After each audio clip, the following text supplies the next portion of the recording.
Acha tuone nafasi.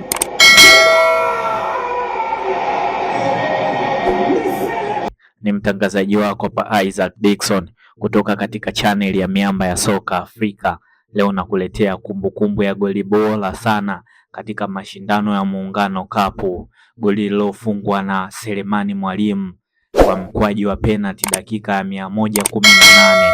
Move ilianzia kwa Clatous Chota Chama ambaye alipiga kona moja kwa moja langoni kwa Young African Yanga, ndipo kiungo mkatakuni wa Young African Yanga Duke Abuya akaokoa mpira ule kwa kichwa, ndipo moja kwa moja ukatua kwa miguu ya dhahabu ya Libase Geye, akapiga mpira ule kwa pasi ya hatari sana, penetration pass ambayo ilimkuta moja kwa moja Anthony Mligo, ndipo akapiga mpira ule na moja kwa moja beki wao Shedrack Saka Boka akafanya blocking ambayo ikaenda moja kwa moja miguuni kwa Clatous Chota Chama, ndipo akafenti na kumfinya Edmond John akasababisha mkwaju wa penalty. Moja kwa moja Selemani Mwalimu akaenda kuadhibu Young African dakika za jioni kabisa, dakika ya 118. Usisahau kulike na kusubscribe katika channel yako pendwa ya Miamba ya Soka Afrika.